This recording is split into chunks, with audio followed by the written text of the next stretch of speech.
Warning contains spoilers for Game of Thrones 7.5 Eastwatch. As it builds towards its endgame, Game of Thrones is now mining almost 7 seasons of eventful intrigue, conspiracy and action. Plot points disregarded for years are popping up and long-absent characters are returning to the fold. If you're recall of what's happened in seasons past isn't as sharp as it could be, we're here to help. From Gendry to Sansa's Season 1 letter to Robb, from Gilly's unwitting discovery to the mystery reappearance of Hooray, Heaven Ildon, here are a few questions you may need answering about this week's Game of Thrones episode. What's that new bit in the opening credits that's Eastwatch by this year? The easterlymost castle on the wall, currently being guarded by Tormund Giants Bane and the Wildlings. At their height, there were 19 castles manned by the Night's Watch along the wall, but only 3 remain occupied: Castle Black, the Shadow Tower and Eastwatch by this year. Was Dickon Tarly the last of his name? No, technically that would be his older brother Samwell Tarly. Samwell, however, gave up all claim to his family seat, Hornhill, when he took his vows as a brother of the Night's Watch. Not that he had any choice in the matter. Samwell and Dickon's father Randyll forced Sam to sign up on pain of death, telling his bookish eldest son that if he didn't take the Black and thereby free up his more military-minded younger brother to inherit Hornhill as his father wished, he would ensure that Sam would fall foul of a hunting accident much like the accident that befell King Robert, no doubt. Dickon and Randyll's Deathspeed Dragon give Sam an interesting connection to Ned Stark, whose father and brother were also executed, burned alive and strangled by a Targaryen, Daenerys' father, Mad King Aerys.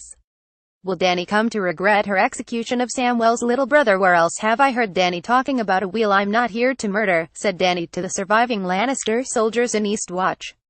All I want to destroy is the wheel that has rolled over the rich and poor.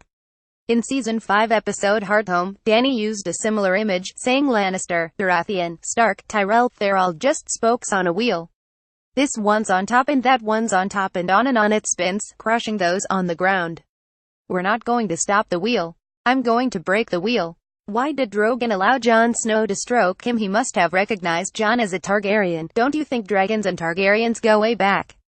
Remind me how Dany got her dragons in the first place. Varys' old friend Illyrio Mopatis Roger Alam gave Dany 3 petrified dragon eggs from the Shadowlands beyond Ass High as a wedding gift after he brokered her marriage to Khal Drogo. The stone eggs were a symbolic representation of the 3-headed dragon on the Targaryen sigil. In exchange for Dany, her brother Viserys was to receive the support of the Dothraki army in his bid to take back the Iron Throne.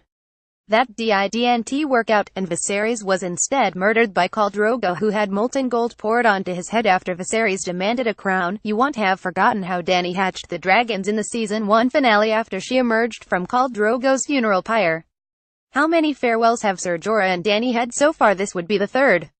First up, Dany banished Jorah in Season 4 when she discovered that he had been acting as a spy for Varys and King Robert. He told her he loved her and she told him he was exiled, never to return. He then returned to her in Season 5 as a pit-fighting slave in Meereen, poetic justice for the slaving he did in his younger years, when his spear saved her life from an assassin sent by the Sons of the Golden Harpy before she rode off to safety on Drogon's back. After he and Daario Naharis tracked her down to Vaes Dothrak in Season 6, she sent him away again, this time to find a cure for the grayscale had contracted in the ruins of Old Valyria while bringing a kidnapped Tyrion Lannister back to her as a gift. And now, a freshly cured Jorah's off again, this time following in his father's footsteps and venturing beyond the wall with Jon and co. What sword does Jon carry? Longclaw, the Valyrian steel sword of House Mormont. Jorah Mormont, commander of the Night's Watch, gave it to him after Jon and Ghost saved his life from a white, having refashioned its pommel from a Mormont bear to a Stark wolf. The Mormonts have carried Longclaw for 5 centuries. Jorah tells Jon, it was meant for my son Jorah. He brought disgrace to our house, but he had the grace to leave the sword before he fled from Westeros.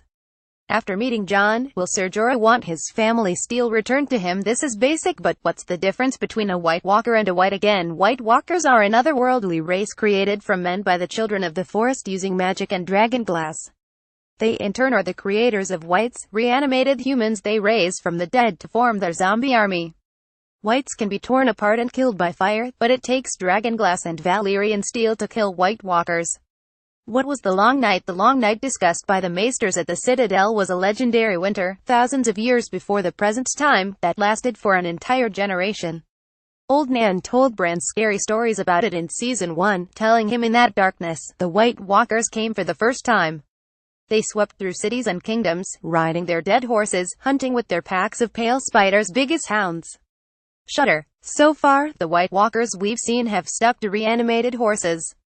What happened when Sam met Bran in Season 3? When Samwell hears the Maesters discussing a raven sent from Winterfell about a cripple warning of the approaching army of the undead, he recognizes it to be referring to Bran Stark, whom he encountered at the Night Fort in the Season 3 finale.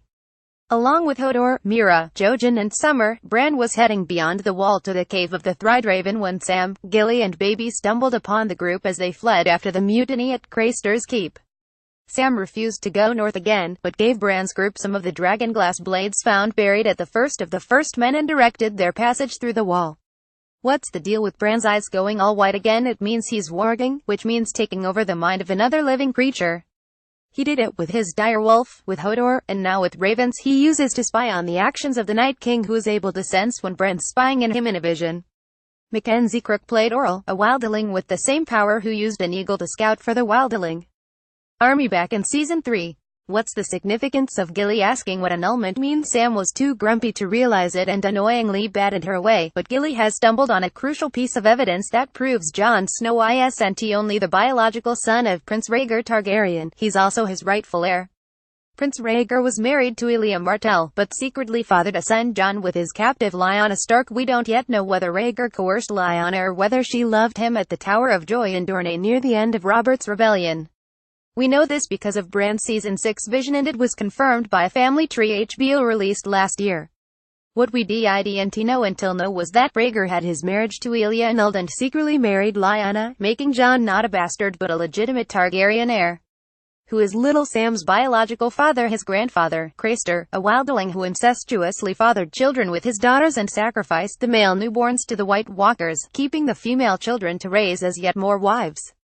Gilly's male child would have suffered that fate if Sam hadn't rescued her. Gilly is her son's half-sister.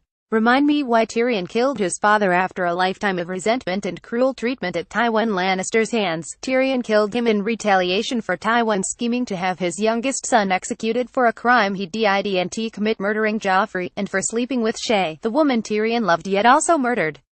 What's Gendry's story? Season 1 started with a genetic mystery, one that Hand of the King Jon Arryn was unraveling before his death caused not, as Lisa Arryn told Cat Stark, by the Lannisters, but by herself acting on the instructions of, and using the poison provided by, Littlefinger.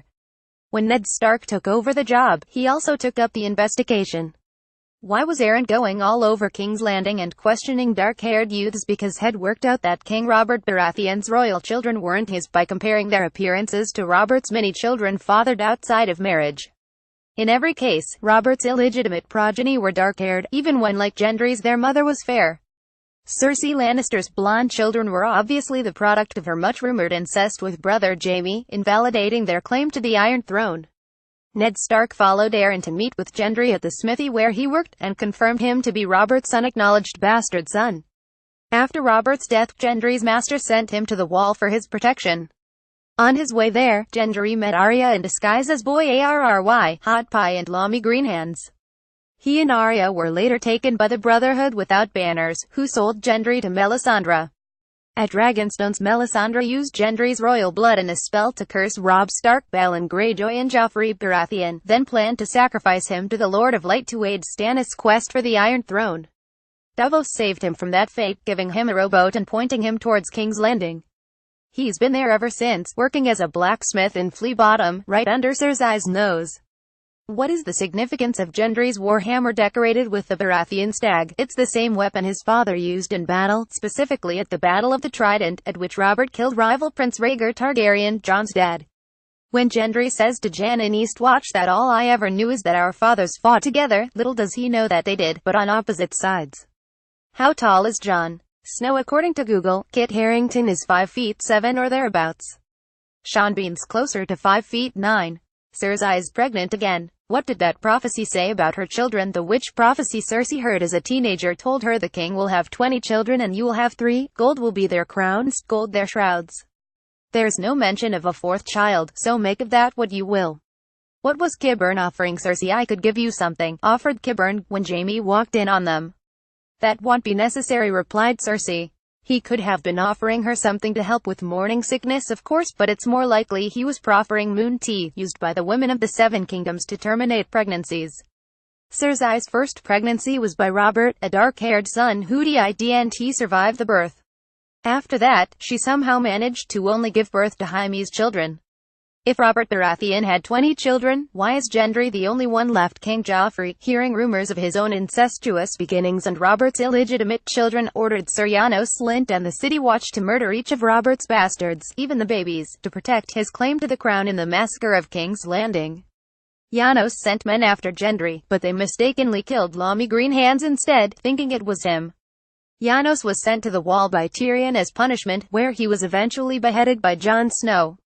Technically, we only saw 4 of Robert's children murdered by the City Watch on screen, so there may be another 15 heirs to the Iron Throne still out there, if they haven't been killed off by all the ambient war and violence by now.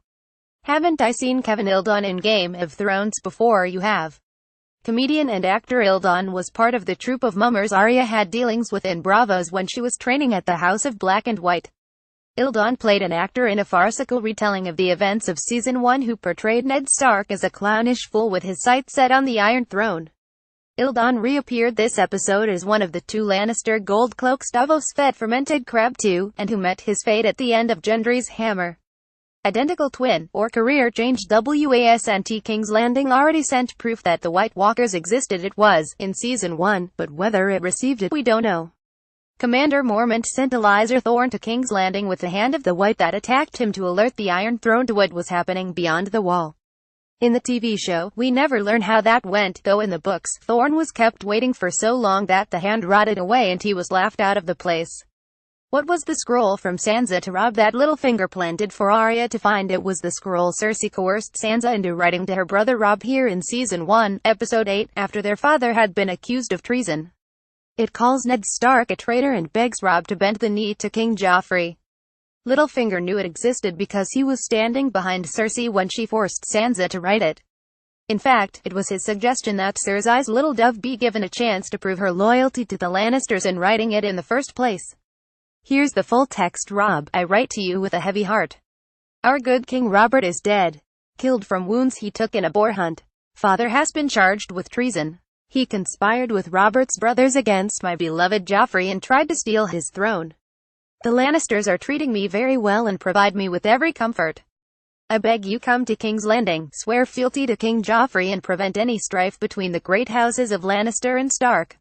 Why did Littlefinger want Arya to discover the scroll? To create more division between the Stark sisters and weaken any potential unity between them. He's seen Arya fight and knows her to be dangerous. He also knows that Bran Thryed Raven has seen into his scheming and secrets. He's dividing the Starks to conquer.